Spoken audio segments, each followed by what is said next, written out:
Now we're live. Okay, hey, we're live. The right Good. direction. So anyway, this is kind of an impromptu talk, but we have some new members to Business Growth Network, or new visitors that are kind of talking about, they've been networking going in. And one of the questions I get all the time is, hey, you built a Richardson Plano Networkers. How did you get to 12, from 14 people in a room to 1,200 members? We serve at Richardson Plano Networkers about between the two meetings. We have a Wednesday meeting, Friday meeting. Between those two meetings, about 50 to 70 people a week, and about 1,200 flow through that meeting on some frequency. And so, but the more important thing is, everybody in this room and everybody watching this video can build, if you want, what I would call your dream network. So you don't ever have to run a networking group per se, or you could, but everybody should be building their dream network. One aspect of your business is not only your client list, but your network. And we'll talk a little bit about what that means, share with you a little bit about Vision Challenge, the secret, and they're not really necessarily secrets, but they are, because I've watched a lot of people come into networking meetings or come to a place where their goal is to build a network, and they don't understand these basics. I've seen a lot of people wanting to build their practice, build their business, that don't understand these basics. These basics will apply fundamentally to every aspect of your business and building a network. So let's launch into it. I think this will work. Let me see if I can you hear that? This is the Dream Networker. Hello there, Roger Metcalf. How are you, Beryl? Actually, it's Betty. Yes, of course. Having a good time, are you? Oh, Yes, yeah. meeting lots of interesting people. I've spoken to dozens of people today, I can tell you, and given out lots of cards, in fact, yes. So tell me, Barbara, what do you do then? Actually, it's Betty. Yes.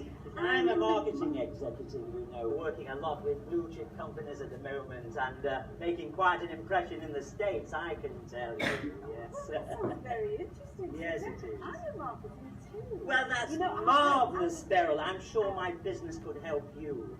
Yes, in fact, we're helping so many businesses at the moment, you can't afford to miss out. Look, let me give you my card. Oh. Give me a call sometime, and I'm sure we can do business. Actually, can I give you my card? Oh, yes, of course. There, thank you. Yes, you know, if you're spending money on marketing, Beryl, then I'm your man. Well, it sounds very interesting, this marketing. So tell me, what exactly is That it? guy over there, oh, a multi-million-pound player, I can tell you. Have to give him my card. Nice meeting you too. Anybody see anybody see anything wrong with that? I mean, is there anything right with that? That's the whole thing. Yeah. I met a guy just like that. Oh yeah. No, and I can guarantee you, I can absolutely. Shake them off. We've all run into. I mean, if you've done any amount of networking at all, or you've gone to any kind of in any forum, you've run into that guy. Maybe that's a caricature of the guy you run into or gal you run into, but frankly, that's what you run into. And I could go into an analysis of everything that person did wrong, and you'll find people. I've actually run into people in my networking group and whatever who say, yeah, I've been networking for 20 years. I've been networking for 30, you know, they have this, you know, or I'm an expert at this, and they're just like that. Okay, so the point is, that's not what I'm talking about. When I'm talking about being a dream networker or building your dream network, that's a sure way, a certain way to be excommunicated, you know, in terms of your network. Because you can imagine walking in to a party and just saying, hey, I'm going to tell you all about me and I can care less about what you have to say. However, it does not mean that you need to not talk about who you are or what you do. So let's go into that a little bit. Sorry, I'm going to This is. So the first secret is, and this is based upon, if you haven't taken the vision, I'm just going to tell you right now, if you haven't taken our free or complimentary vision challenge in the Business Growth Network, strongly encourage you to do that right now. As of today, it's still free. We're actually taking it to the next level, and the next version will cost a little something, but it's not going to be a lot. And it will never cost what the value is because frankly, I created the vision challenge from something I was doing in the corporate world where people would write a $20,000 check to get the output of what we've now packaged in the vision challenge, okay? And actually, there's people that have paid that. So the value is there. The question is whether I'm not going to spend a lot of time on that, although if you've taken the vision challenge and you know is you need to know when you're networking what is your unique reason. A lot of people refer to that, Simon Sinek or others will say your why. I think your why has three different major components, and why is part of your reason, or your reason is part of your why. You can call those synonyms if you like. It's not that important. My point is, you have a reason. You were put here on the planet by God, the universe, whatever source you want to claim, for a unique reason, okay? Does everybody agree with that? My reason, even if I'm in Shackley, or I'm a financial planner, or I'm a consultant, or I'm a marketing person, or real estate agent, whatever I am, I'm just kind of hitting the people in the room. Doesn't matter if there's other people doing that. There's a unique reason. We ask, why are you doing what you do, or what it is. The key is, you need to discover and then have clarity on why you're here.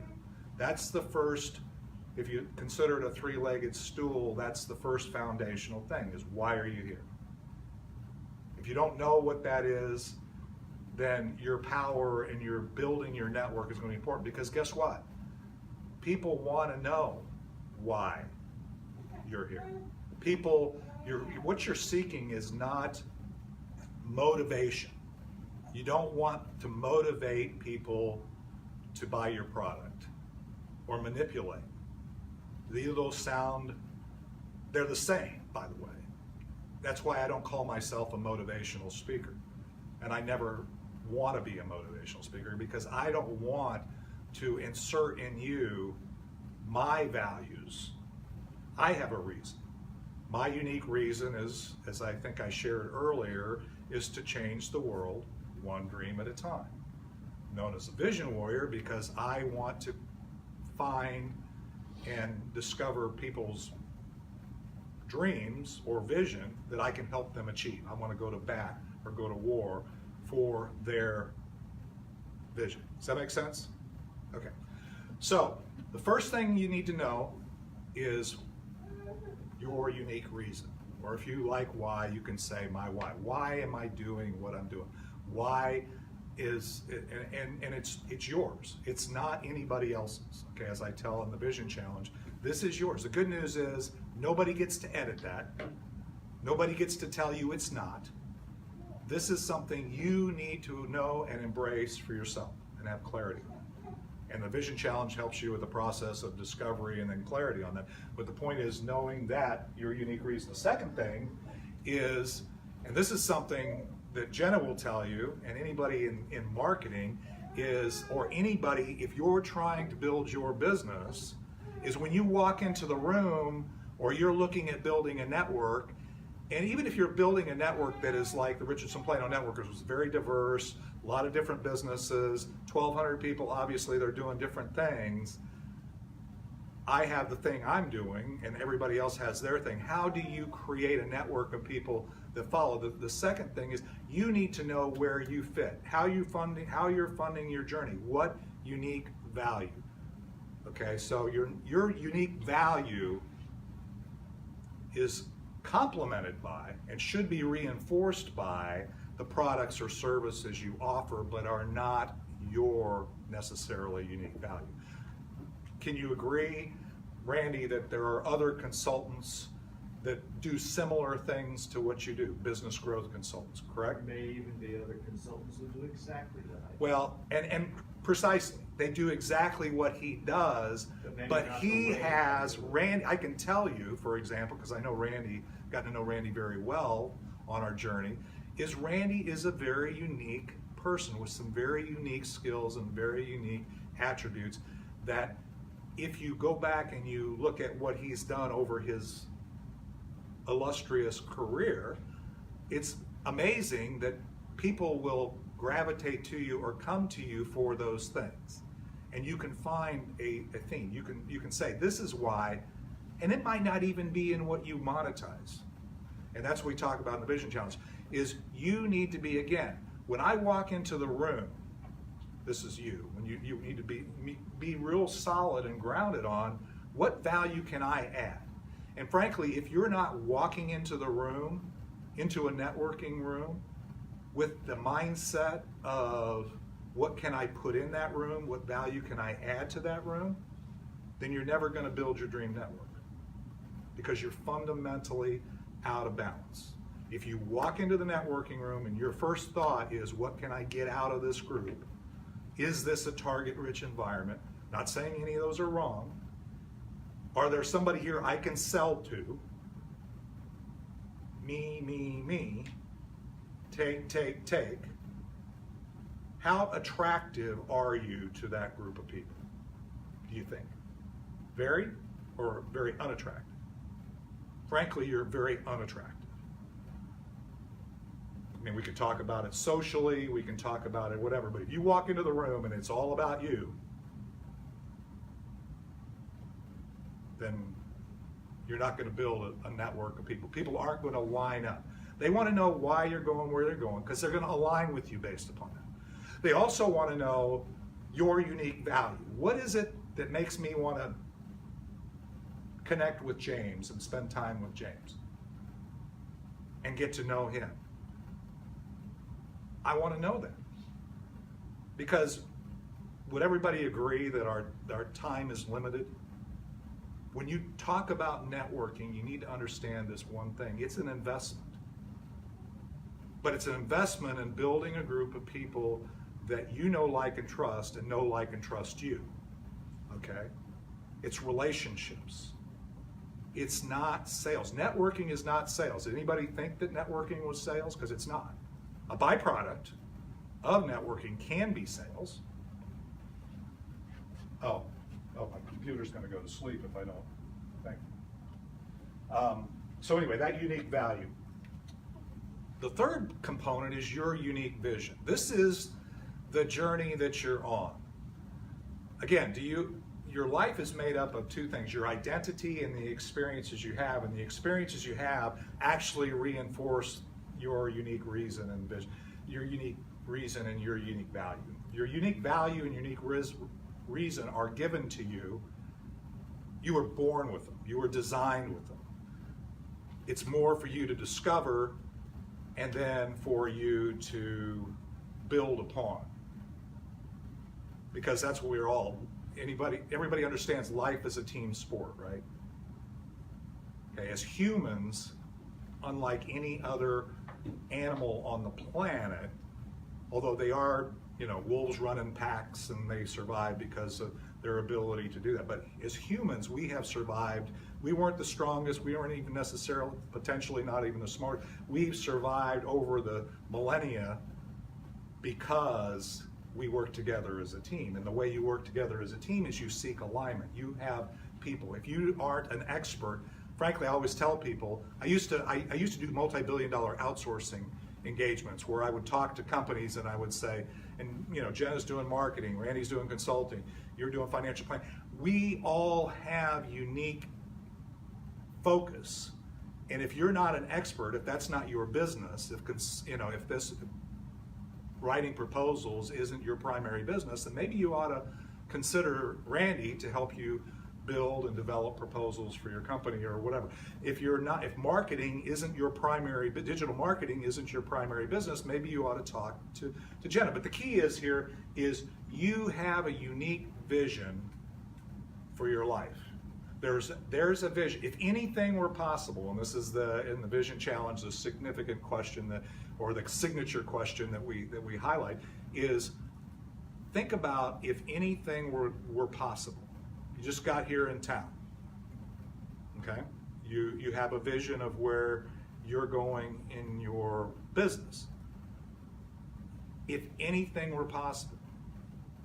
I haven't been in business for a long time. I'm relatively new. I'm relatively young. But that doesn't matter. To answer this question, in fact, people with more history like me have more baggage.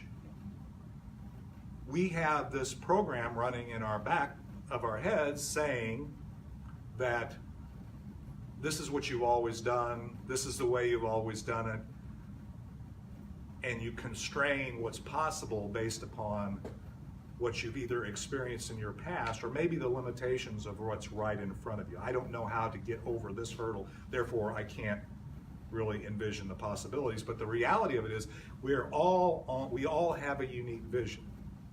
And that vision is holistic.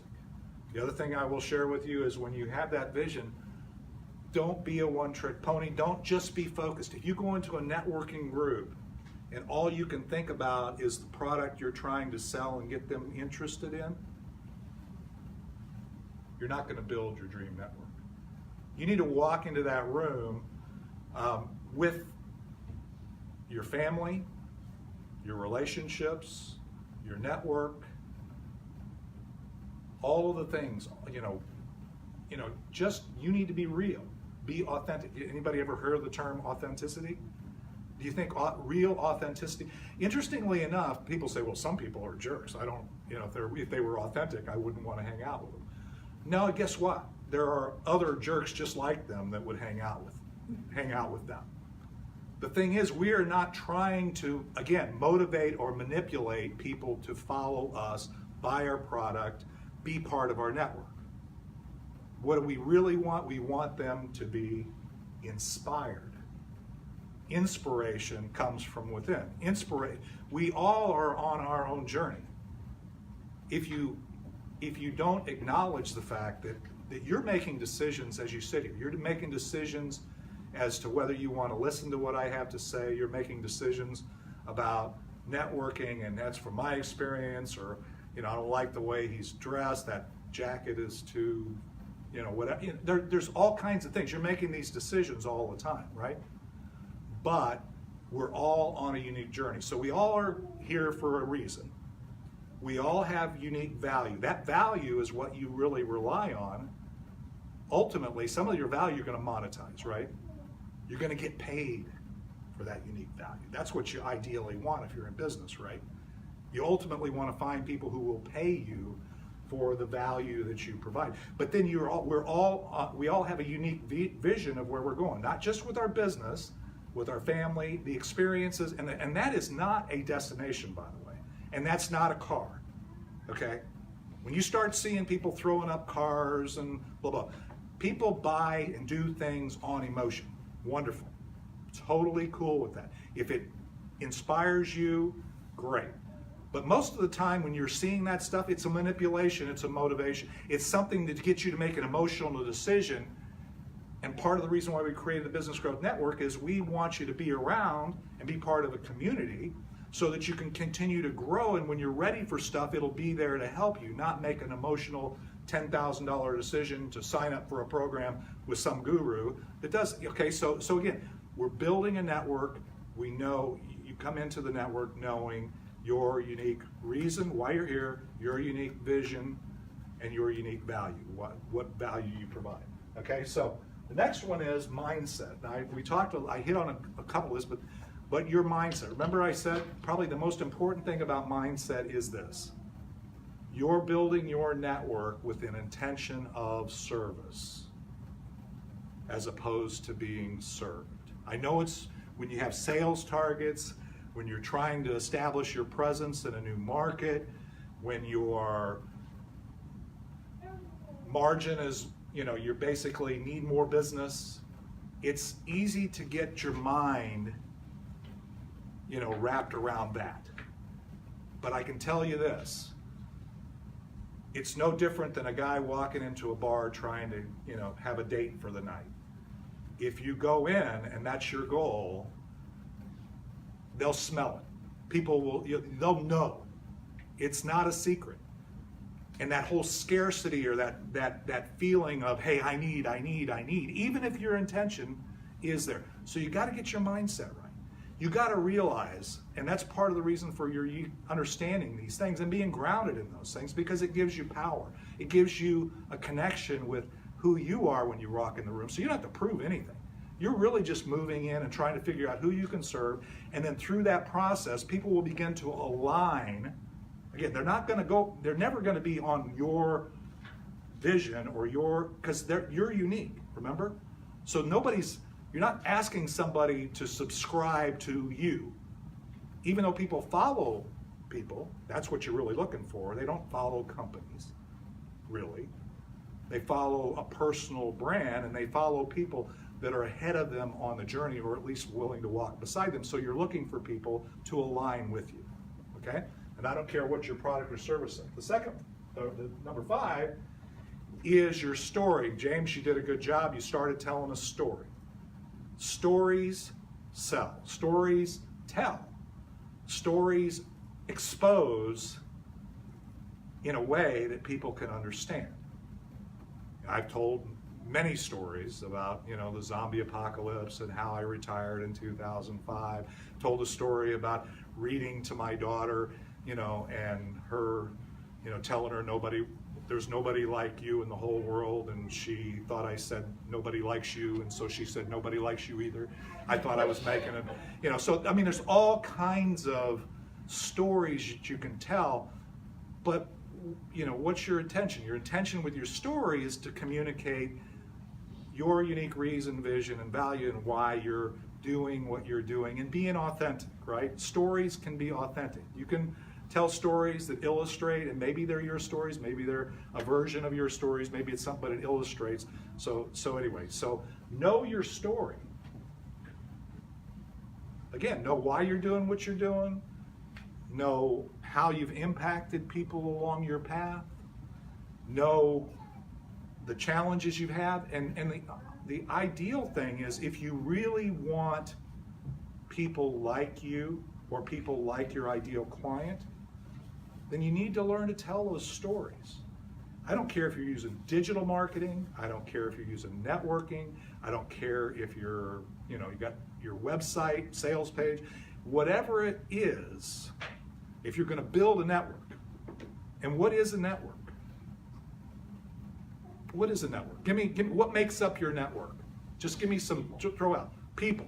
People is your network. What kind of people? Are your clients your network? Sure.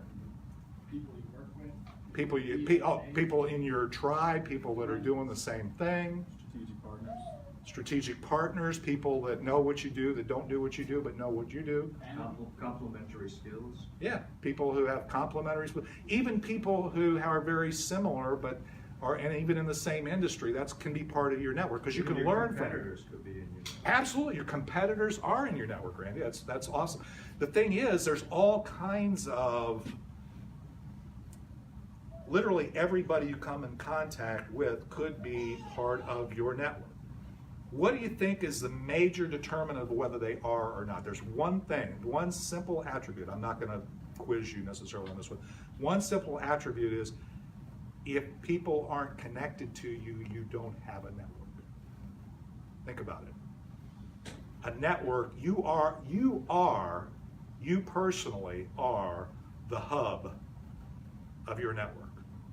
Whether you run in a formal network or not, regardless of what communities you try to influence or serve, you are the hub of your network. So the only real requirement to have a network is to be a hub. And then to be a hub, you have to have people who want to follow or connect with you, right? And those people, why do you think they're connecting with you? They were connecting with you, and the sustainable connection comes from their knowledge, or how much knowledge they have of how valuable you are, how valuable that connection is. If you have to work at staying connected with people in your network, if you really, really work, and I'm not saying you don't you shouldn't work at. You should invest in your network. You should spend time. You should encourage people. You should help people. You should add value.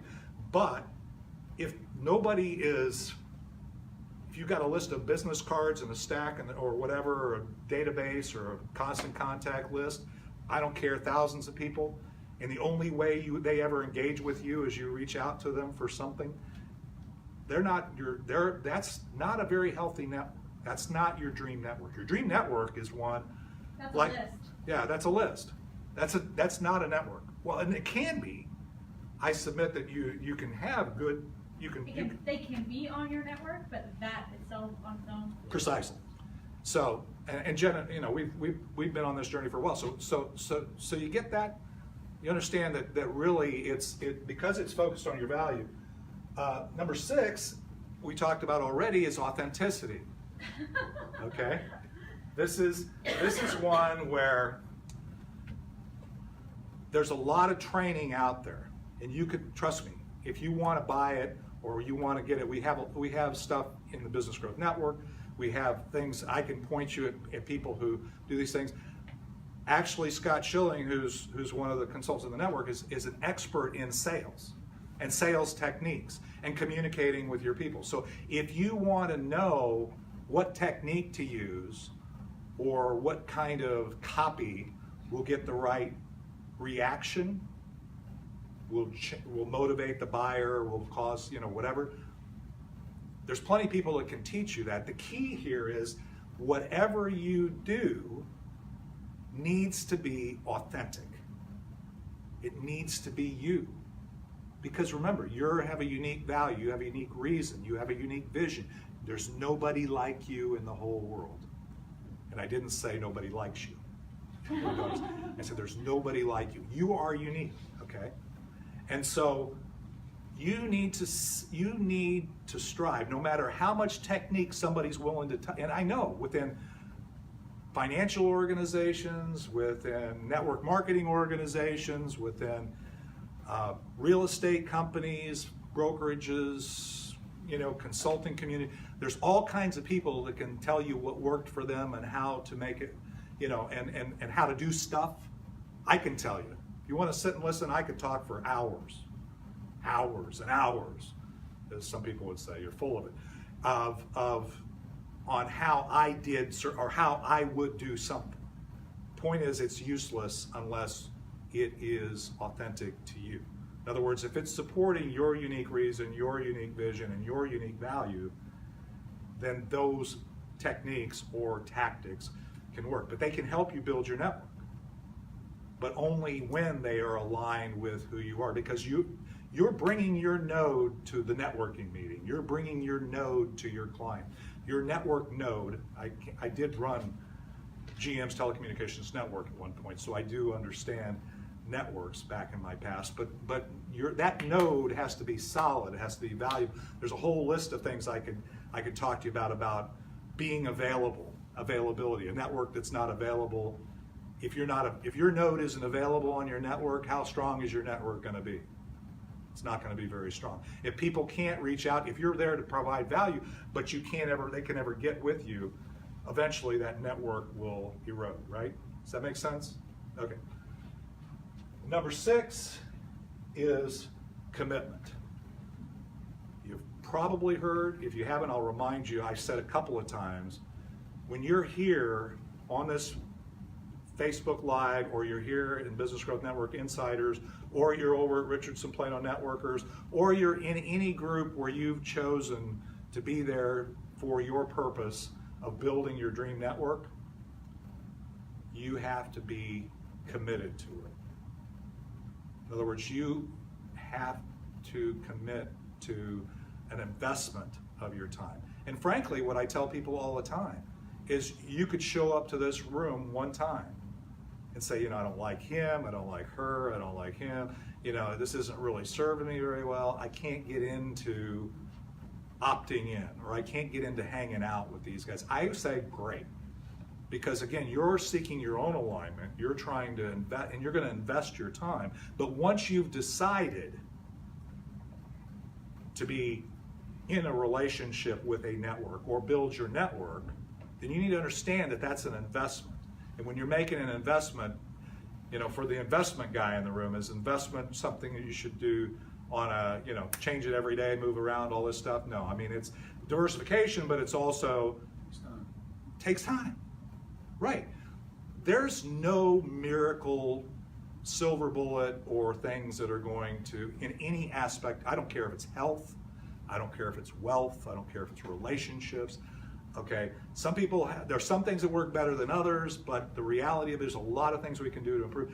You have to, it's the little things. Jeff Olson says in The Slight Edge, it's the little things that you do that are easy to do and easy not to do over a period of time that either take you up or take you down.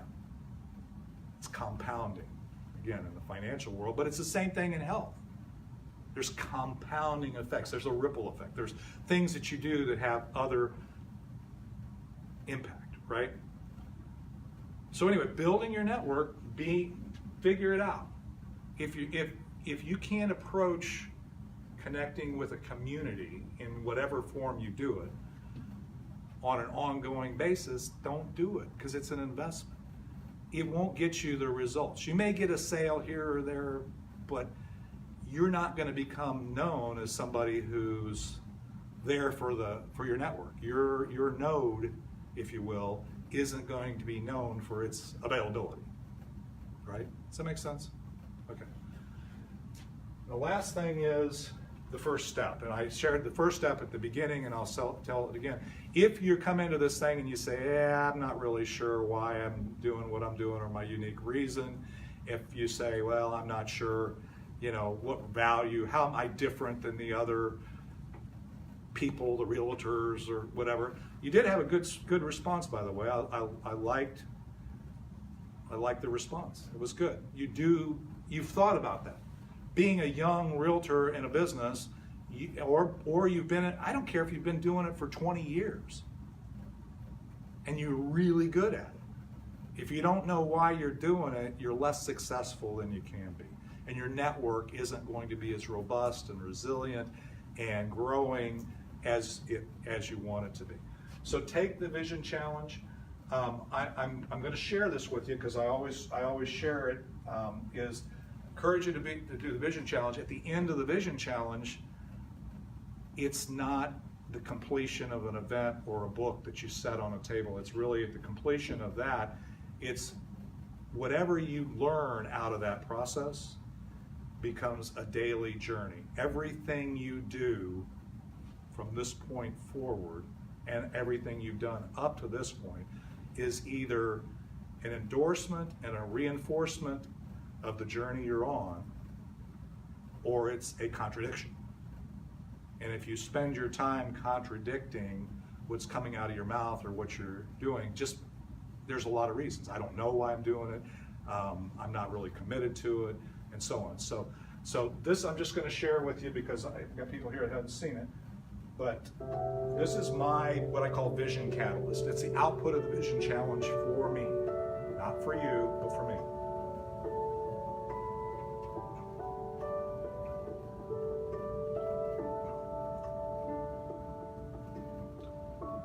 The importance here is these are my words. How many of you understand, and I'm going to talk over this just because, you understand neuro-linguistic programming, vision? Have you ever heard somebody say you need affirmations, vision boarding, those kind of things? This tool is actually combining all of those things into a tool that gives you the ability to remind yourself every morning. I recommend it, going through it in the morning when you wake up, because 95% of your thoughts are in the past as you plan your day going forward. Then I also recommend watching it at least one time at the end of the day to program your subconscious or your body or whatever you want to refer to it as with those thoughts.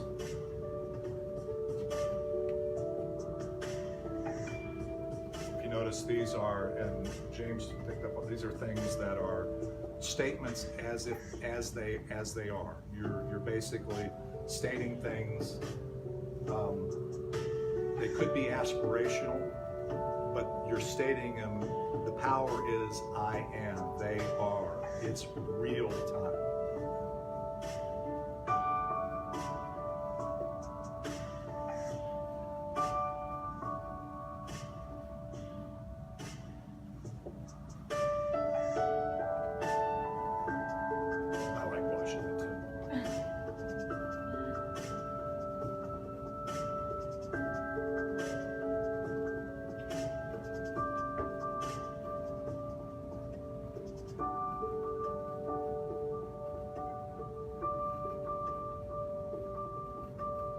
That's important to me. I put 4 million miles on airlines, so traveling isn't the objective for me. It's on my terms.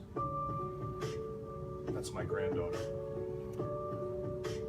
The importance here is that, as I say, it's in your mind. This is not, you're not tricking yourself. This isn't magic. This is basically, you have this program. The last thing I'm going to leave you with is when you wake up tomorrow morning, after hopefully a good night's sleep, you'll wake up, and this is science, is that 95% of the emotions you're feeling when you wake up, and that are the thoughts that are in your head, are a program that's been running in your background in one form or another, that's driven by your past since you were 35. By 35 years old, you know, the science is most of the thoughts, emotions, programming that we've done is pretty well locked, and to change that, you have to overcome this barrier. And so the purpose for this is not frivolous. This is not this is your active intention of reminding yourself and getting your program running to where when you wake up, you're not totally focused on the challenges that happened yesterday, or the failures of your past, or the things that other people injected values, things other people tell you should care about that you don't. I didn't even talk about that, but if you find yourself saying, I could, I should, I'm gonna, that's the language of imperatives, and that basically says, somebody's told me that's important, but I'm not manifesting it or doing it in my life. So anyway, that's the end of that. Any questions, any thoughts? Anybody? Online? No, I don't. We're not interacting with the people online. No, we will after. No, we will after the fact. If you post something on this impromptu video, I'll reply to it or respond to it. Or we will respond to it. We bore them all to death. No, it's all. No, yes. When you're talking about authenticity, Okay. and when I think you're mentioning when you go into a group, like it's your first time, and you said like, oh, I don't like this guy, I don't like this girl, maybe this isn't for me. My question is to that is it healthy, or is it okay to surround yourself with individuals that make you feel comfortable and small? Because right now, I'm not gonna lie, You're very uncomfortable. I'm a little uncomfortable. Sure. But I mean, it's healthy pressure, because I feel like I need to grow myself. It's a great question, because here's the thing. I'm gonna answer it a little differently than you might expect. Okay, growth, to be healthy, whether it's physically healthy, relationship or network healthy or whatever, requires two things. You require support, and you require challenge. If you don't experience challenge, if all you get is support, then you stay like that baby in the crib. You'll never progress, right? Because when you learned to walk, you fell. You had challenges, right? When you're pushing the limits in your business, in your network, in your life. So the answer to your question is, be aware if and ultimately make a decision as to if you want to stay with that group. But if you're not walking in feeling uncomfortable, I mean, I'm more comfortable with this group because it's a group that I'm part of creating. But I'm not, and I'm less comfortable when I go into a brand new group or a brand new networking. We're all that way. But if you don't challenge yourself, then yeah, you're not going to grow. So you definitely want to have a balance. On the other hand, when you're going into that group, if it's 100% challenge with no support, then maybe that's not the best place either. Does that make sense? So it's a balance. And again, Let me add, yeah. an example. So I spent 30 years in Massachusetts living and working, and when I was getting ready to leave, virtually any meeting, any group that I would go to, I knew at least half the people, and they knew me. So I was very comfortable. Right. And I decided to start a consulting business in Massachusetts. A year later, we decided to move to Texas. And I still wanted to consult. And I started going to groups like this and other socials and networking. And and they knew nobody, and nobody knew me, and I was uncomfortable. As David knows, you know, some people think I'm very outgoing, and in reality, I'm really not. But I've been able to get over it. You said one thing that I want to clarify. So I was uncomfortable in that situation, but don't let yourself judge any of those people simply because you don't know them. Right. Make the effort to, even if you meet one person that night and you have a good conversation. Hey, what's this group like? What's this group about? What do you do? How did you get to know this group? You know, any thoughts? Just even if you just did that, that would give you a sense. And the next time you come, you shouldn't make a beeline to that person and then stick with that person all night. But you will have a different level of comfort than the first time you went there. Understand? And if you build it. You just don't walk in and wow, yeah, these people are great. I mean, they may all be criminals. You don't know. Not this room. We're not Maybe the criminals in Russian here. mafia. You don't Yeah. know. You know. You really don't. I happened to You be don't? connected with the Albanian mob when I was younger at Uptown Dallas. Yeah. Didn't know until I saw it in the news 10 years later. They're all getting arrested. So that's great advice. And again, as I want to say, or I've often said, is that success and, you know, talking about the level of challenge versus support and so on and so forth, is being successful in your networking or whatever isn't a failed attempt.